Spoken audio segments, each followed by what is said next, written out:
and everyone didn't understand it. I had to teach them. I had to show my friends, this is the dance form. It is something very big in European countries, in the US, all that. Many people take it up as a career, and that's what I want to do. I remember my school years. No one even knew what ballet was. What do you Exactly. even do? So slowly, people started to understand that okay, this is there. And but for the most part, it was like if anyone asks me what are you studying or what is your what do you want to do, I'm like I want to do ballet. I'm a ballerina. They'd be like what? What's that? Hey, this is your host Meenakshi Srivastava, also known as My Boho Voyage, and I welcome you to another amazing episode of Inspiring Explorers. And as the name suggests, Inspiring Explorers is all about inspiring you with the inspiring life journeys of some of the most successful personalities from around the world, and they also share with us some interesting travel experiences that are not limited to sightseeing. For this episode of Inspiring Explorers, we have an inspiring explorer whose determination to follow her dreams to be a ballerina was so strong that she made it possible despite the fact that she was pursuing it in a country whose culture back in the days hadn't even heard of the term ballet. Ritika Chandra is a New Delhi based professional ballerina who has trained in the Vaganova method for the past 20 years, but practicing and following ballet in India was a huge challenge in itself, as this Italian originated elegant dance form was unknown to India back in the days and is still in its very early stages in India. Ritika Chandra fell in love with ballet when she was only 5 years old, and while it was difficult to not just find a ballet school in India but also proper equipments like ballet shoes and dresses important for training in ballet were not easily available in India. But none of these challenges stopped her heart from pursuing ballet as a career in a country that hadn't much heard of such a term. Ritika Chandra then trained from teachers from all over the world in countries namely India, Russia, Argentina, Mexico, Japan,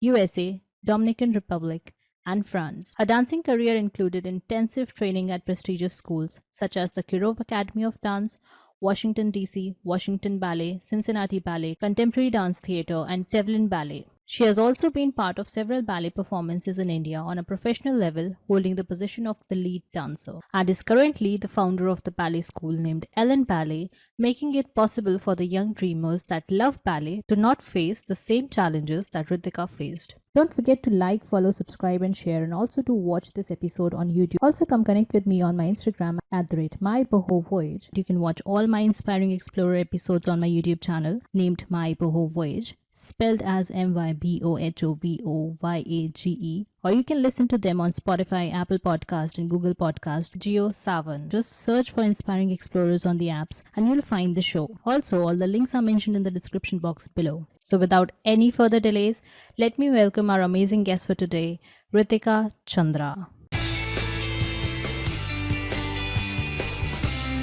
Welcome to Inspiring Explorers, Ritika. So wonderful to have you on our show. Thank you so much for having me. It's really a nice thing that you're creating for artists and for just people to know more. And I found it quite inspiring checking out your Instagram and your YouTube channel as well. Thank you. Thank you for checking them out. Same, you are doing something really wonderful and something different that India is very unaware of this dance form. You have started it long time ago. I think at that time Indians did not even know ballet exists. A lot of Indians did not Yes, know.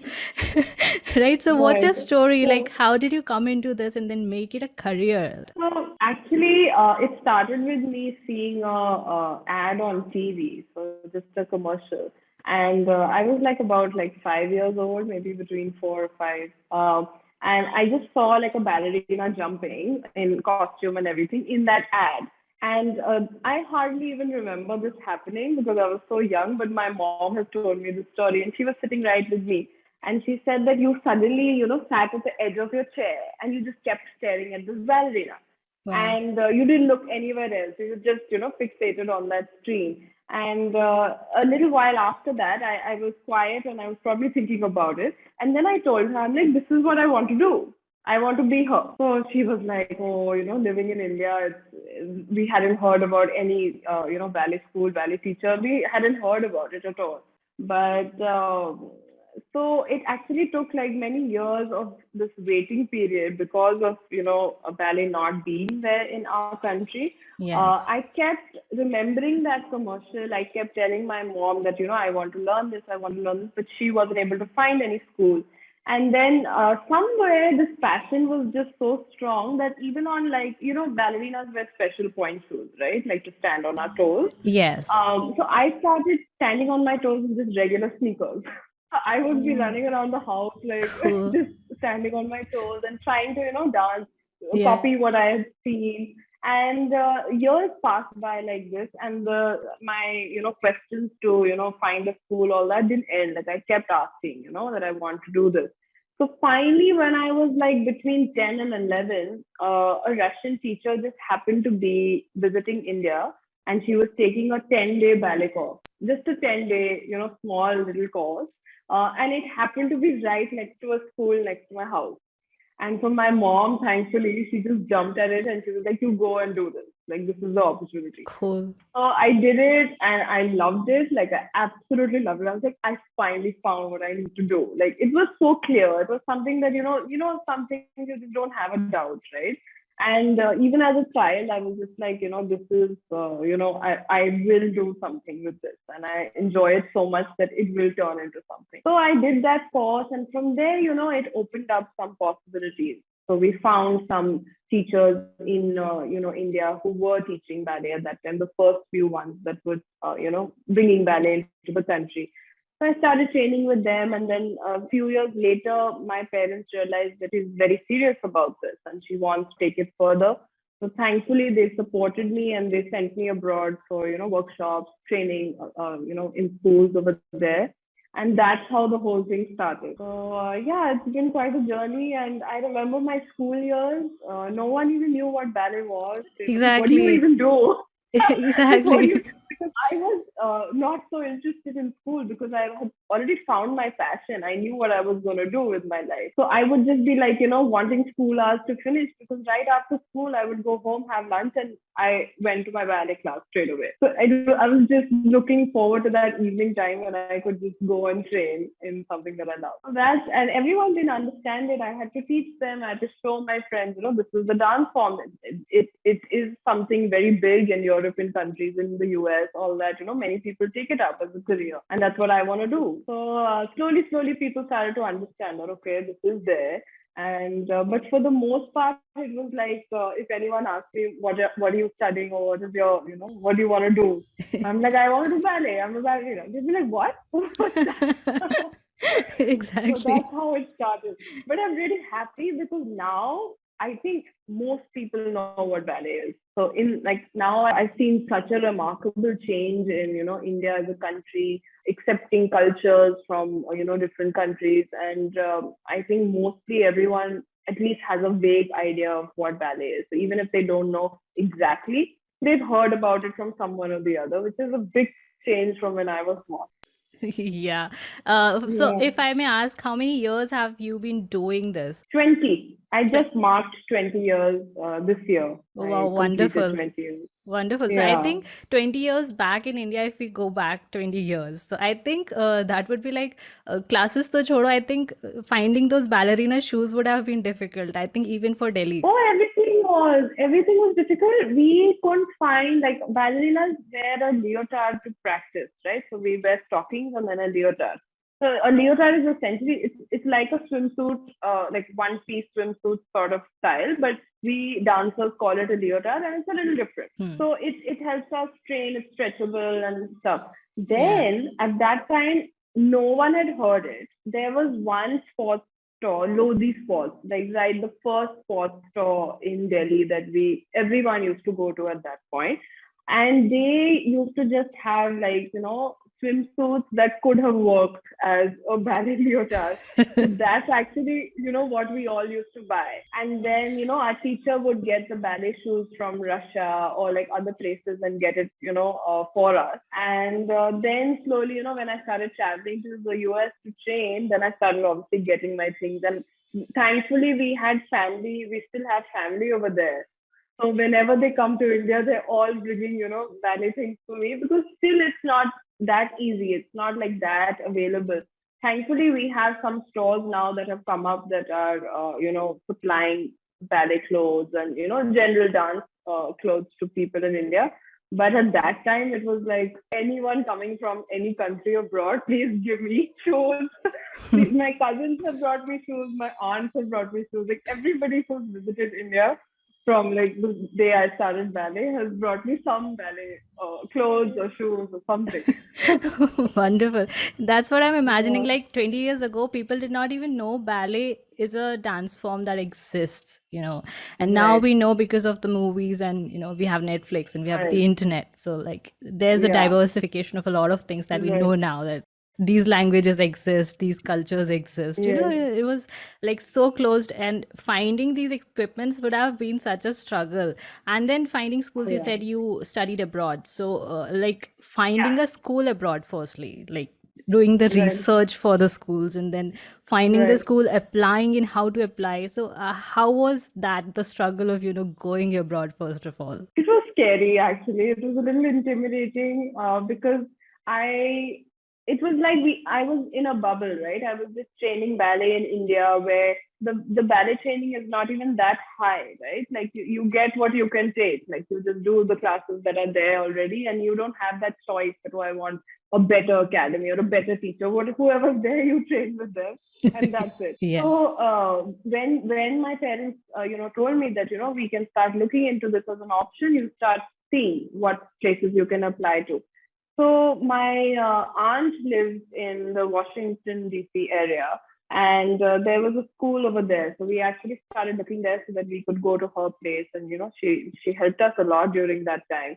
So my dad and me went, and stayed with her, and then applied. So I had to actually go through an audition process. It wasn't like, you apply online and then you just get into the academy. So you Hmm. had to take a trip physically. So, and that time Oh, online stuff wasn't even there. So you yeah. actually had to take 2 trips to the US from India, which Oh is, my God. so much more expense. Like right Yes. now, because of COVID, the whole dance industry has also changed. Like they allow you for online auditions. Like if they're open for online, Yeah. they allow it.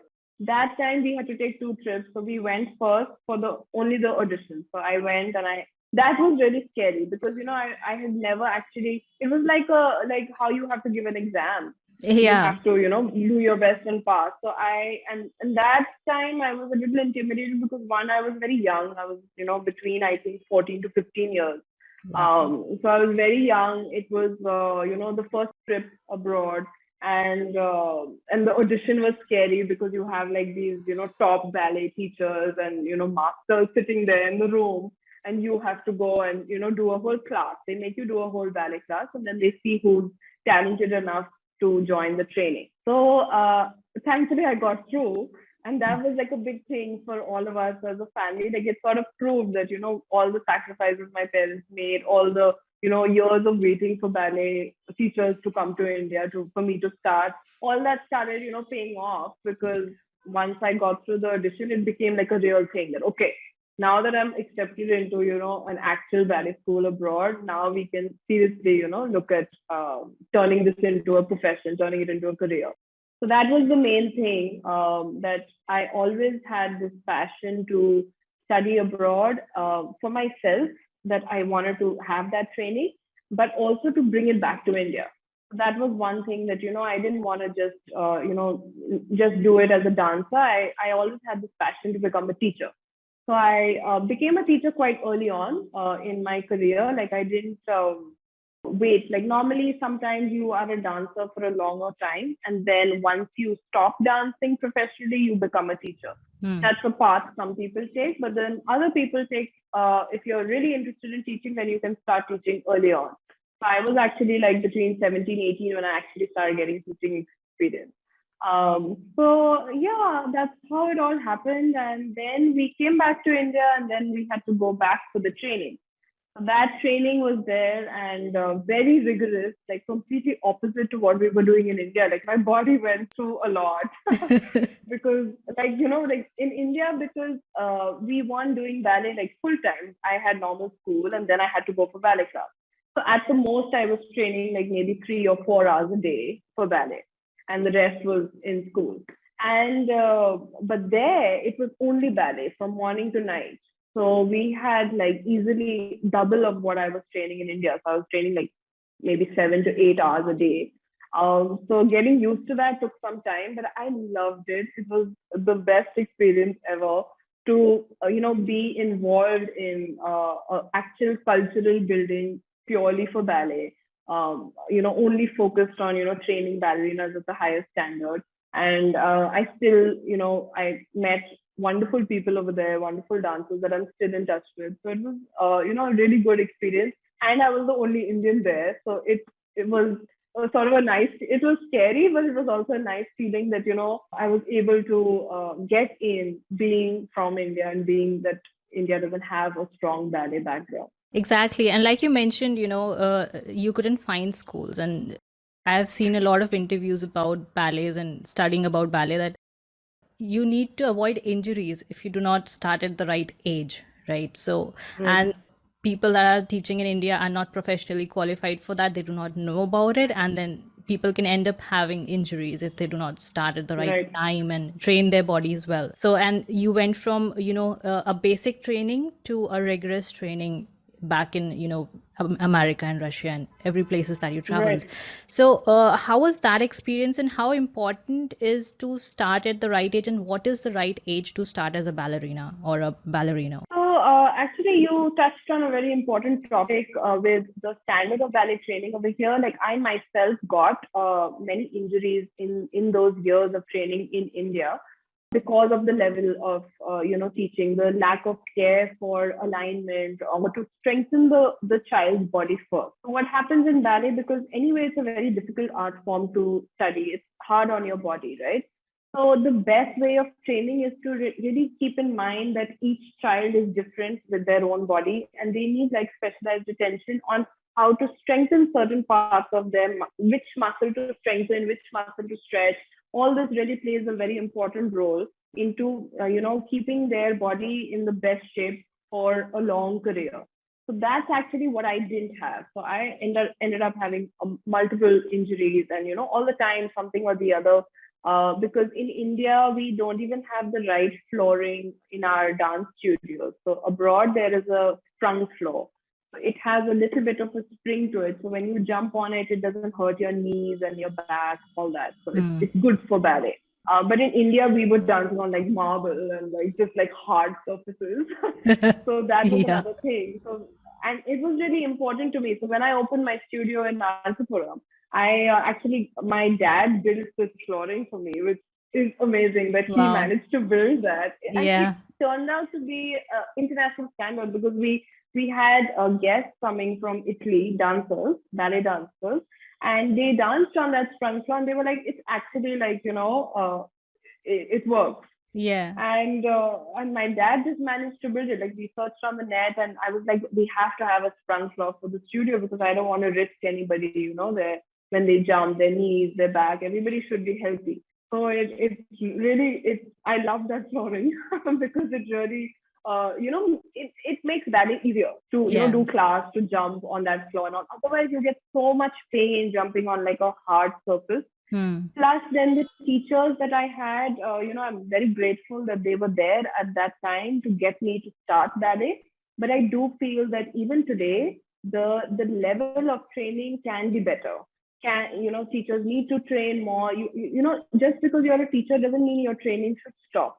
You should keep training. You should keep learning so that you can, impart that knowledge to your students, and it will keep, getting the ballet standard higher and higher in the country. And it already has. Like 20 years back, if I compare now, it's much better. Like, people are more aware. Dancers are getting smarter how to train with their bodies. So it is happening. I just think that it's a process, and slowly, we'll make it. Yes. But, yeah. Yeah, and thankful Right. to you that we have Ellan Ballet in, India now, that Right. people can train themselves correctly because you have Right. experiences from all the places around the world. So Right. I would like to ask the struggles that, nobody knows about ballet in India. So starting a school, okay, parents support, but the society doesn't even know about it. So you are not just Right. going to advertise your Ellan Ballet classes, but you're also going to advertise what is ballet. So what were the struggles Right. of starting the ballet school in India? Well, I think by the time we started the school, the awareness had already come. Like because I was, first training, and then I was going abroad to continue my training, and I was teaching side by side. But by the time I opened my school, I already saw that the awareness was there. Like we had seen that jazz dancers, contemporary dancers, all had awareness that they need ballet training to better their art form. So any dance style, actually, ballet helps. It's a good foundation to have. So you can be, if even if you're a contemporary dancer and you don't need to do ballet, usually contemporary dancers train in ballet just for the body to have that shape and to help with contemporary steps. So by the time we opened, we already knew that that awareness was spread. So it wasn't such a challenge. It was more just to let dancers have that space and that level of training that they can come and better their dance style. And over the years, we've noticed that parents have also become more supportive because they can also see that ballet is a thing and people are turning it into a career. You can become a teacher if you train long enough and you're good at your craft. You can turn it into a profession. You can earn from it. So I've seen that, sometimes parents were a little close, that they wanted their children only to do it as a hobby and not, they were, just scared that they should not take it up as a profession because maybe, it's a little challenging. But now, because of these, reality dance shows, everybody's seeing dancers out there making a career, movies, all of this is happening now. In the last 10 years, it's really come up. So now there's not so much, from the parent side that, oh, I don't want her to do ballet professionally. They're like, and lately I've seen that parents are highly supportive of their children as well, that they are like, whatever they decide, it's okay. Like we'll support them, which is a very important thing. Unfortunately, though, sometimes parents still to this day have the reservation that their children should not take up dance as a profession.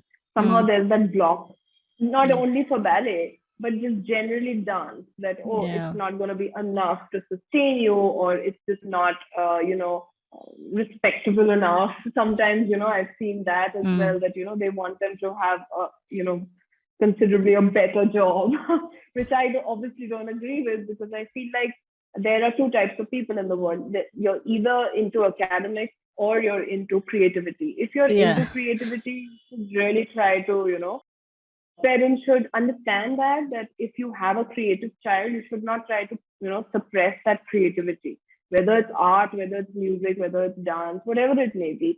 They should be allowed singing, they should be allowed to follow that and see if they can, if they're good enough, if they really work hard enough. I'm sure anyone can turn a passion into a job. Like it's just how you approach it and how many hours you're willing to, invest in that passion to turn it into a full-time job. Exactly. So I mean, that mindset should be changed because now the world has evolved, and plus I think art forms are the way to travel the world. I think if somebody wants to know more about the world, dance is the best. So like Ellan Ballet is something you have traveled abroad for, training yourself as a ballerina. So how does Ellan Ballet, help people get that professional requirements fulfilled and making ballet a full-time career option? How does it help them? Right. So I actually trained as a teacher as well in the US. I've done my teacher certification in ballet from American Ballet Theatre, which is the national ballet company of the US. So we brought that into our company as well, the curriculum and the syllabus. So that is basically getting the standard of ballet in India to a much higher level automatically, because we're following an international syllabus, not something that we've created. I do a mix of both. I have my ideas that have formed over the 20 years in my career, that I also know Indian bodies very well now, because I am an Indian, plus I taught Indians from the last so many years. So I've understood that Indian body type is also a little bit different than you have, in Western countries. So slightly there is some change. And I've tried to, make my syllabus in order to work with that. So, to work with that sort of body type in a certain way that it benefits them in a different way. Whereas if I just follow an international curriculum on an Indian body type, it may not give the results as it would for international dancer. Yeah. So we've had to customize it a little bit because I know the body types that need a little bit of a different training. So yes, we brought the international curriculum into India and into our school, but I also train dancers in a way that I see fit based on the years of experience that I've seen Indian body types and how they are, what activities they've done as children, what dances they've done as because abroad you see that mostly children will pick up ballet or gymnastics as a child just as a hobby. Either they'll do it in school or they'll do it after school. These are the two things that they'll usually pick up. Yeah. But in India, you don't see children all the time picking up gymnastics or ballet. Like now it's much better, like it's improved a lot. But that time, no.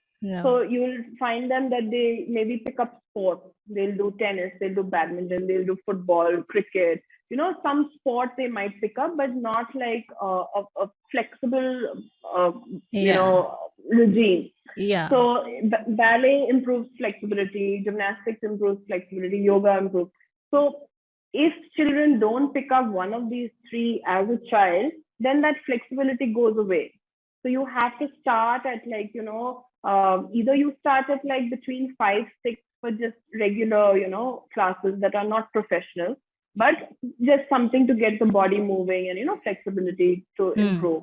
Then the professional training starts at around like 8, 9, 10 years old. That time, then we really, if the student is showing that, the body type is perfect for ballet, they naturally have some level of flexibility that, we check everything. We check bone structure, we check, the muscle alignment, the flexibility, the spine position, everything. And then we see that, okay, this person can actually go into the professional training. Otherwise, if the body type and the strength level, all of that doesn't fit too much, then we say that, okay, you can do ballet, you can definitely do it professionally as well, but few changes we have to make to the training to complement your body.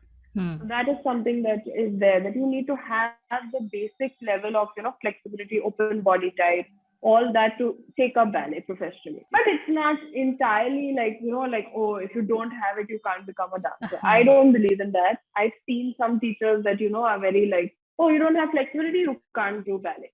That is true to a certain extent, but nowadays, teachers are becoming more open. So they are, it is okay. Sometimes, like we've had dancers who are world famous dancers and they're not like super duper flexible with their legs coming like right up till their ear and all. So it's more about the artistic side, that are you a performer naturally? Can you, perform on stage? Can you have that charisma so that you catch the audience attention? All of that is more important than if your leg is going up high enough. So yeah, exactly. So I was saying that Ellan Ballet, in Ellan Ballet, you also train adults. Like you said, flexibility matters, but not you do not have to give up on that dream. So you guys train on that as well. So also you have done a lot of theater, shows around the world. So could you name a few, and how can your students take up on that? I haven't done any theater shows as such around the world. Most of my training has been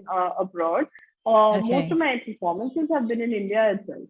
Okay. So, and in our school, like, for the final exam, if we had to perform and stuff abroad, that's what I did.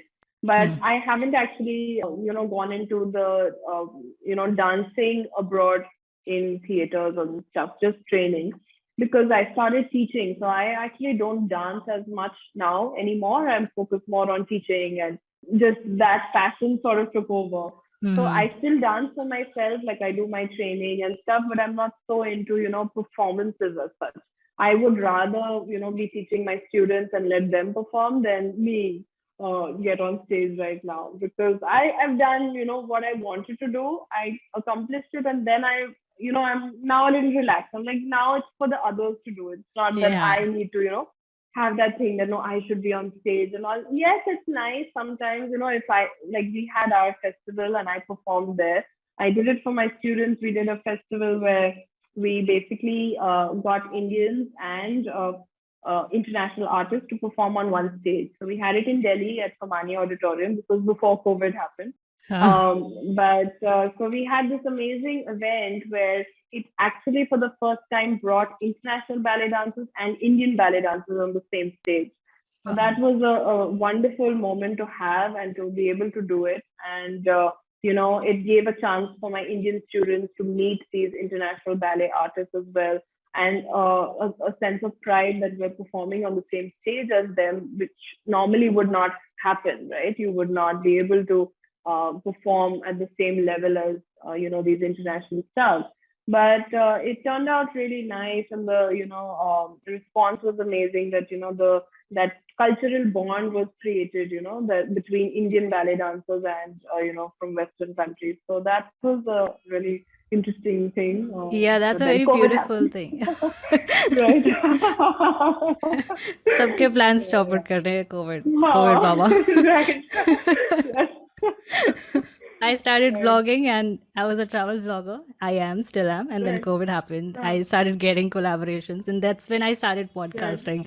But then that's something, Oh, something beautiful happens when one thing stops. I would have always been a travel vlogger. I never thought of this side of, the right. world, that podcasting can help connect with so many amazing people. Like, I'm talking to Right. you right now. I Actually. wouldn't even have thought of talking Yeah. to you. And that would have been super awful. I wanted to talk to you, Right.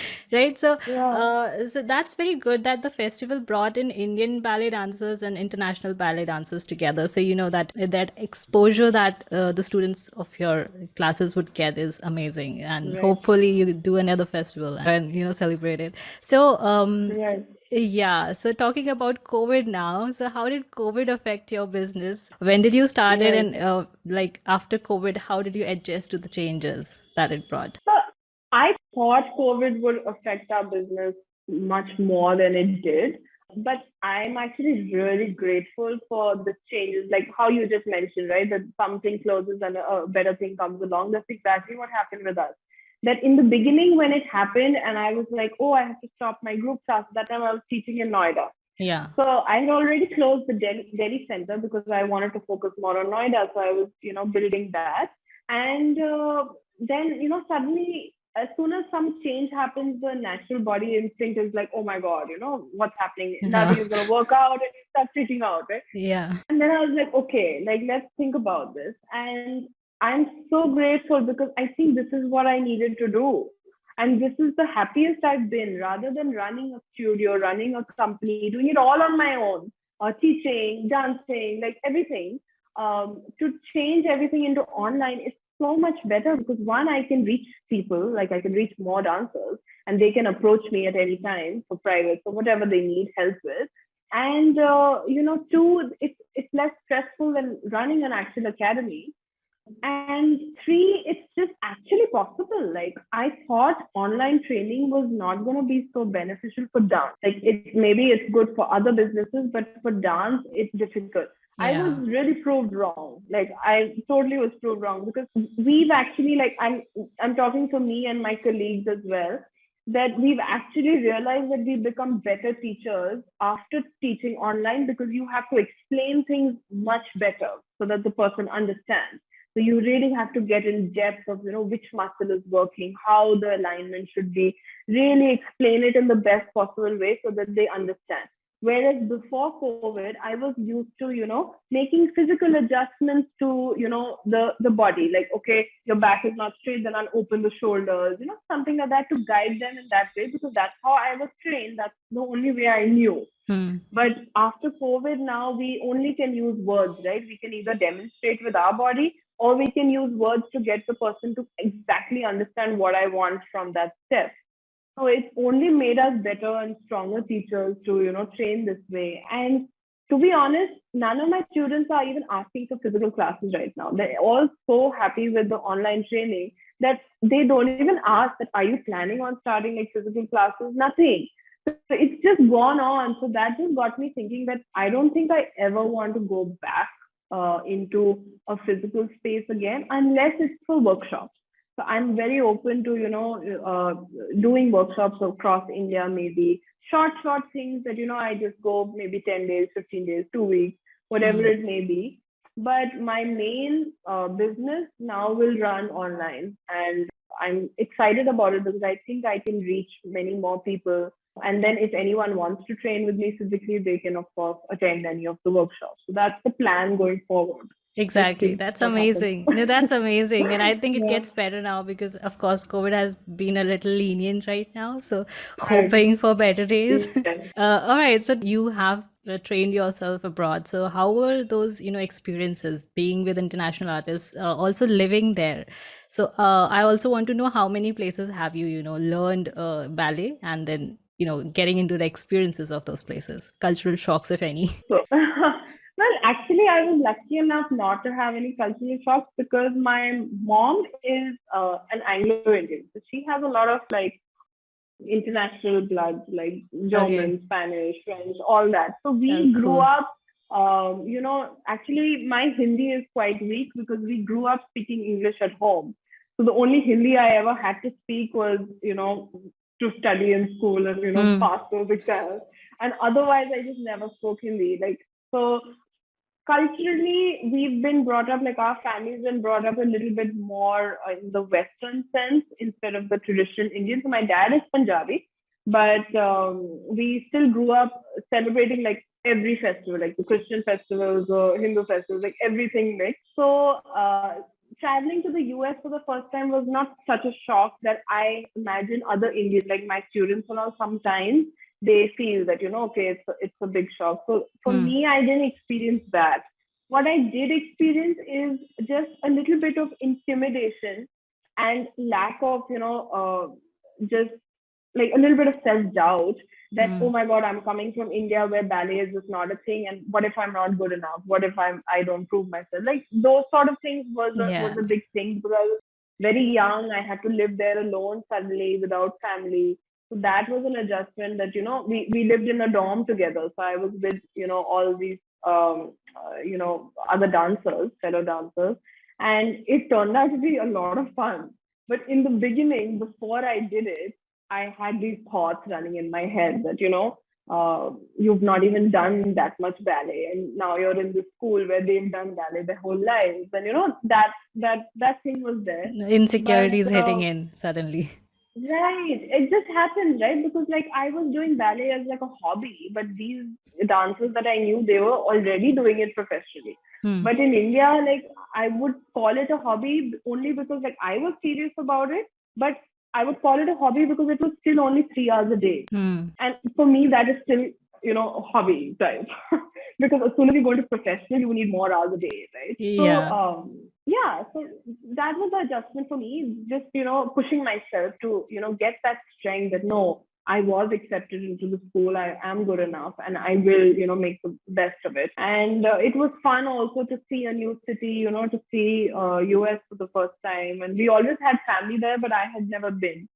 So that was a nice experience. Living alone for the first time, like I'd always lived with my family at that time, and for the first time in the workshop, I had to, stay alone.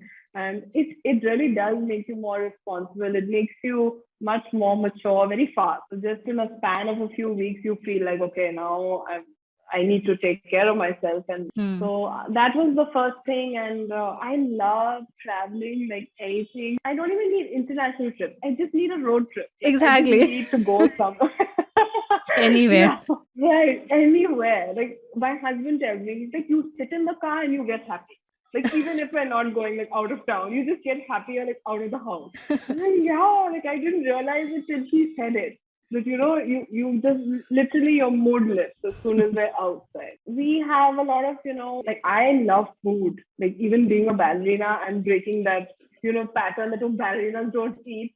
But Cool. it's so not true. I Cool. love food. I have this passion, and I don't like to cook at all, but I like to eat different food. I Happens all the can't cook. time. Like I try. Yeah, I try, but it doesn't come naturally. But so that's another thing. When you travel to other countries, that's like the first thing of excitement. That for me, it's really exciting to like find these like little cafes here and there that are a little different, like more authentic cuisine. These restaurants that you actually like. When I was in Russia, I really tried to go to certain places that gave like authentic Russian food, and like so that I could get that entire experience. Yeah. And I've met like wonderful people in Russia that I still am friends with. So both these countries were the main ones that I trained at. So I've traveled otherwise with my sister mostly, but to train I focused on the US first and then Russia. So both these countries have really helped me in my training. Very strong schools, with good foundation in ballet. So that's but yeah. Yeah, that's That's it. amazing. I don't know. France is more into ballet or something, and then it's USA and Russia. I think a lot of other countries It are mixed. Yeah, no, everybody has ballet, and like there's a main ballet school in every state of the US, and then there's a main ballet school in every country, like every European city. There's like one big time school, and then like hundreds of others. Like there's no shortage. You search it, and you've got like multiple ballet Multiple, school yeah. options. Yeah. Here in India, you're like, where, what?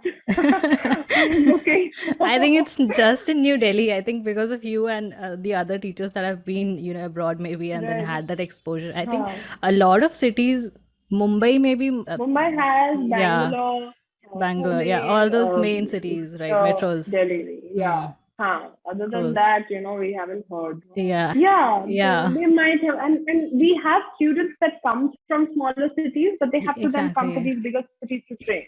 Yeah, thankfully So because that of is COVID there. now, that because you have shifted online, that's easier now. Right. Yeah, that's amazing. Exactly. That's amazing. Yeah. Something amazing for everybody out there in India.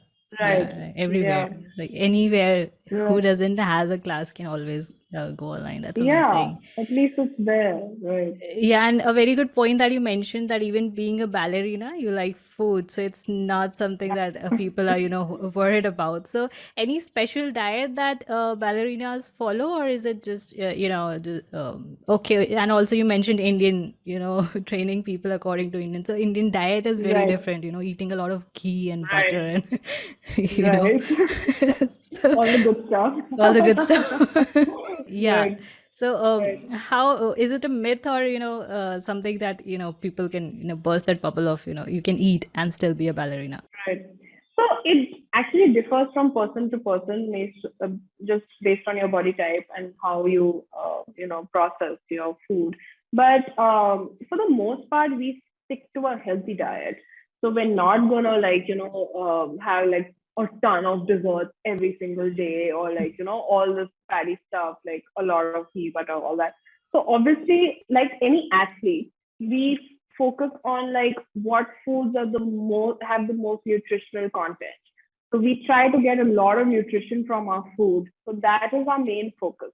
That what can give us the best nutrition to sustain us to dance like all day or like 8 hours a day. So that is my primary focus, and all the ballerinas that I know, it's the same focus, that any food that gives us energy. So that's like a lot of vegetables, fruit, like protein, all these things that we need for our muscles to stay healthy, for our bones to be strong. But we also can eat anything. There's nothing that you're not supposed to eat like at all. So we all have like cheat days, like on the weekend you can have whatever you want, because we train so much that it all gets burnt during our workout anyway and while dancing. So we don't hold on to that calorie.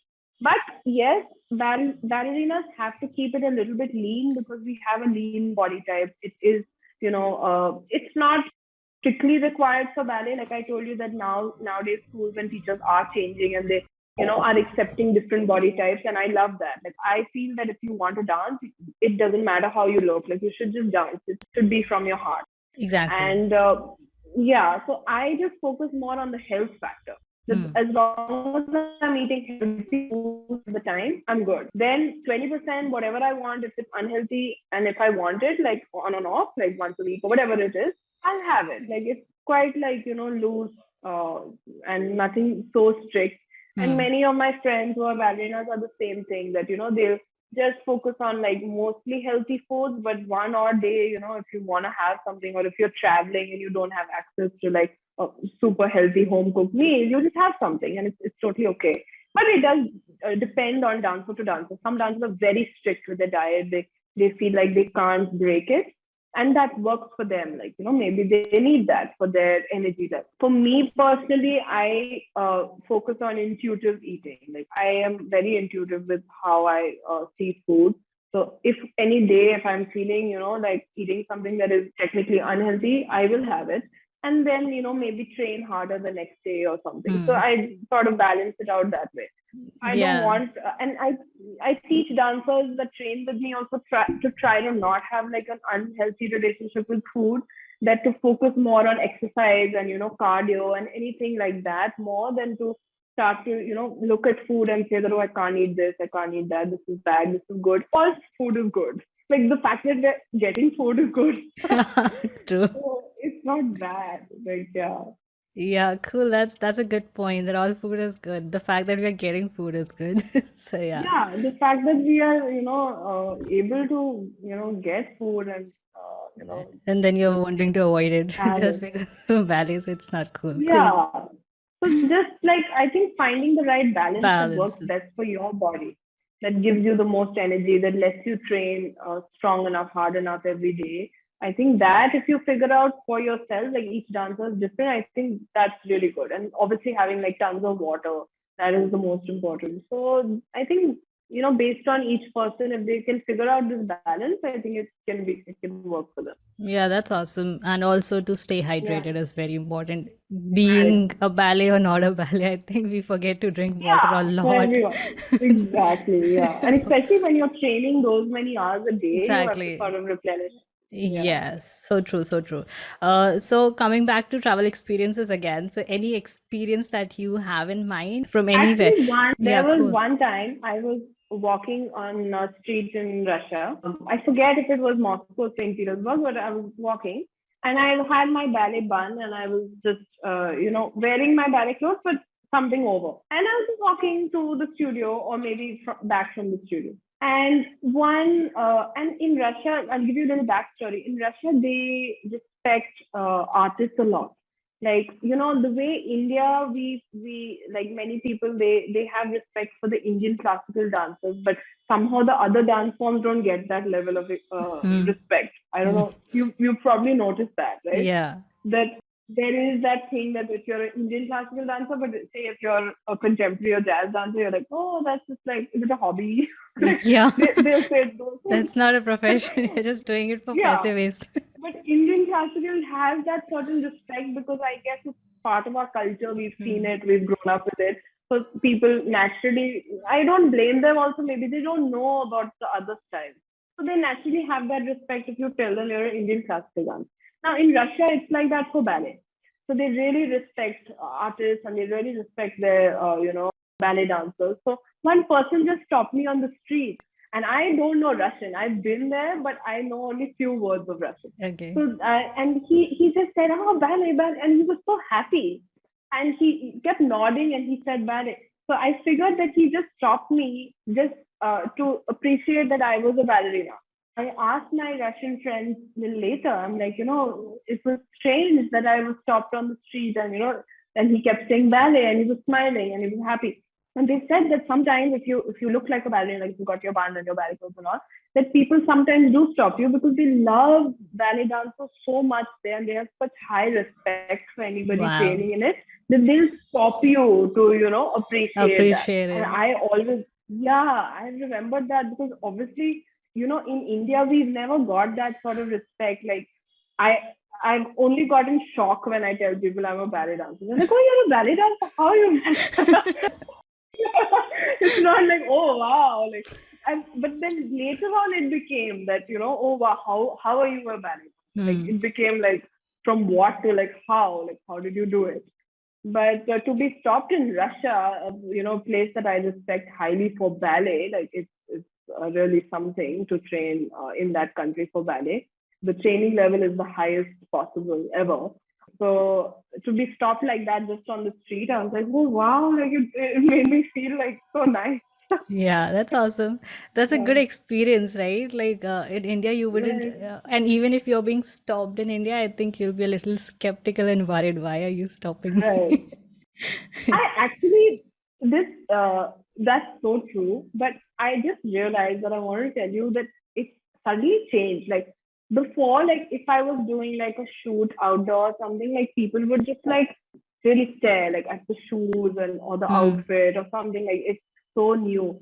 But thanks to Netflix and all the shows on ballet and Yes. um, Mysterious Case of dance Benjamin shows and all, Franklin. Yes, it had. right? Okay. All this, like lately, whenever I've been doing my outdoor shoots, I don't notice people staring that much.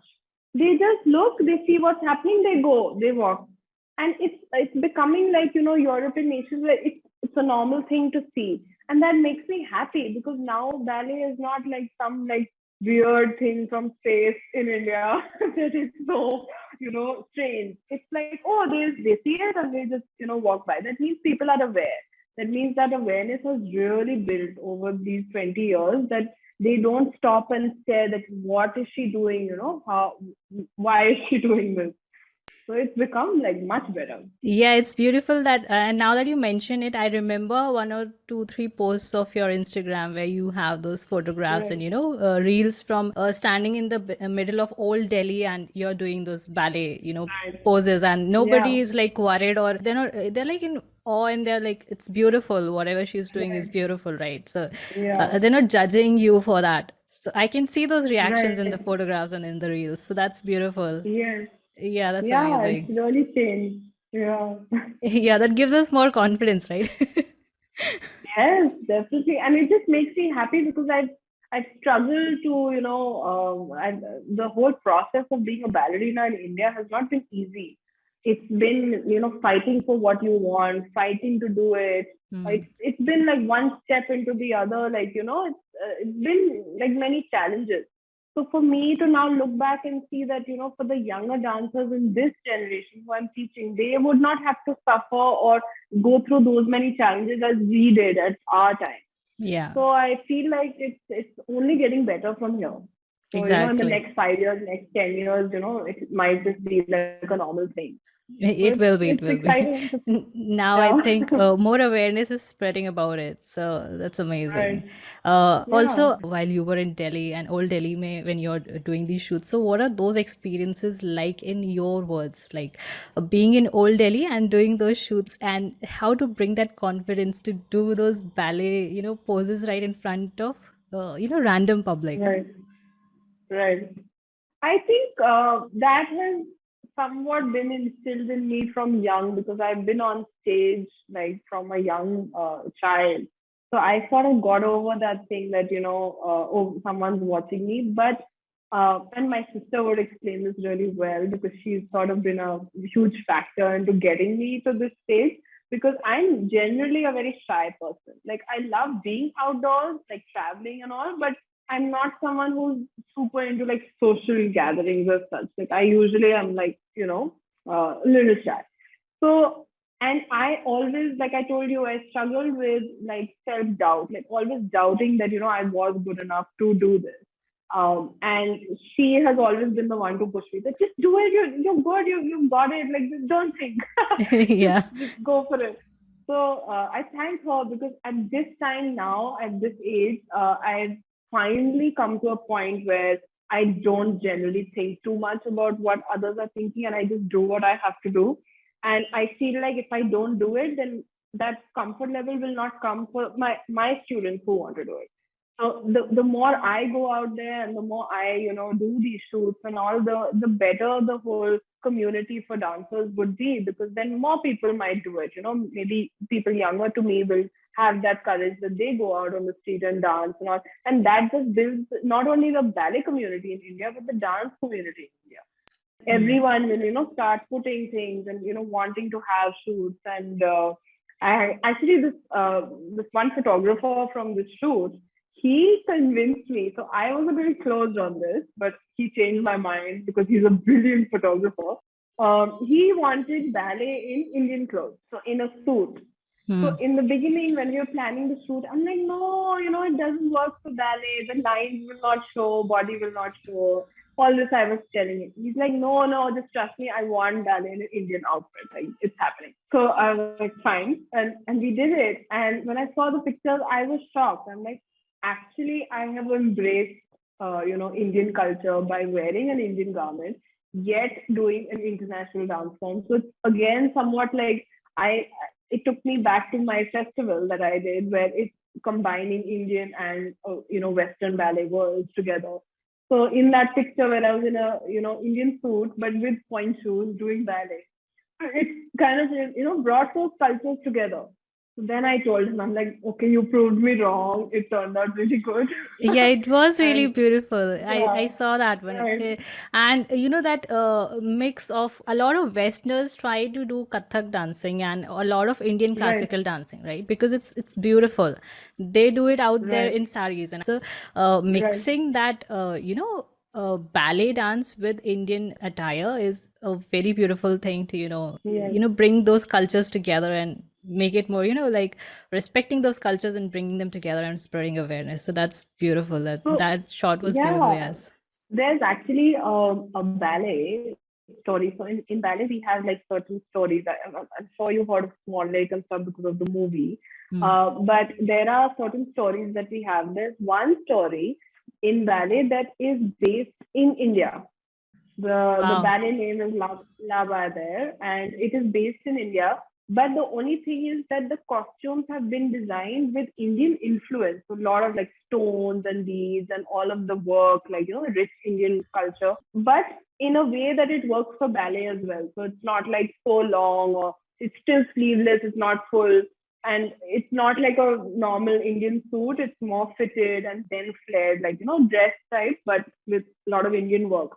So I'm used to that because this ballet has, promoted Indian culture abroad. Like it's done worldwide, this story. And so that's why I was a little close that in a suit, how it would look because it's not like designed for ballet. But yeah, it worked out. So I'm learning also even now, like in so many years of doing ballet, I'm still learning that there is a new perspective on it and learn more, experience more. So that's the goal right now for this year, next year, coming Yes. years, to just experience more for Amazing. sure. Yeah, really. All right. So you worked with Valentine Bartis. So he's like Yes. your yeah. So he's like your uh, guru, or how did you guys meet? we actually he just found my Facebook and he wanted to collaborate with someone in India. So he just saw that I had trained abroad in Kirov Academy in Washington DC, and I think he had some friends there or something. He saw that picture and then he realized that I've trained there. So he messaged me and we started just talking on Facebook, and he runs a very successful business in Italy, all for like a ballet school, and then he has like these festivals. So he was basically looking to partner with someone for the festival. For that festival, I partnered with him only. So he is the one who brought all the international ballet dancers, and then we did the Indian side. So it was a very nice collaboration. I'm still in contact with him. He's a wonderful person. He's been a great mentor to me as well. I've attended his classes in Russia and in India when he came to my studio. He taught my students, and everyone loves him. He's just a very, very nice person. So it was a great thing meeting him, and it all happened just through, again, an online space. So that's what I love about it, that, I've been able to make some very good relationships just online, meeting people, in the ballet world, and then actually physically meeting them as well. So it's been a very nice experience, actually. Exactly. Yeah, I think internet has Yeah. changed a lot of things for us. The things that we couldn't reach out to, now it's easier to, Right. Okay. Any last message for our listeners and viewers? Just that if you are a creative person and if you have any passion, it doesn't have to be dance, whatever it is, if it's a creative outlet, since I'm talking only to people who are, into anything creative, just go out there and do it. Like there is a way to convince your parents, there is a way to approach them. By what you do, by what you say, they can change their mind. By how much you accomplish in it, by your practice and your effort, you can change their mind by that also. So even if your parents don't support you, just go out there, do it on your own, do it through online spaces, reach out to mentors, reach out to anyone you aspire to be like, and then just go after it, and everyone will support you when the time is right. Exactly. And if you guys are interested in Yeah. ballet, you should join Ellan Ballet. I'll provide Yes. the link in the description box below. And do check out Ritika Chandra's Instagram. So I'll give the links to that also on my description box below. Do check them out. So this is the end of the episode, Ritika. And thank you so much for taking out time for us and for doing this wonderful and inspiring thing that you're doing. Thank you so much. Thank you for having me. It was a great time speaking with you. So, bye. So, this was Ritika Chandra's inspiring life journey so far and some interesting travel experiences. Thank you so much for giving your precious time to this podcast. If this episode was inspiring and insightful, please do drop a comment on my Instagram and YouTube at @MyBohoVoyage.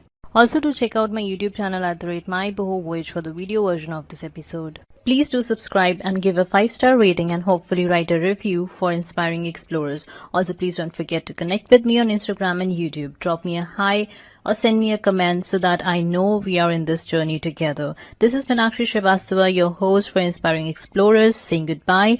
See you next week with an amazing, inspiring interview. Till then, take care.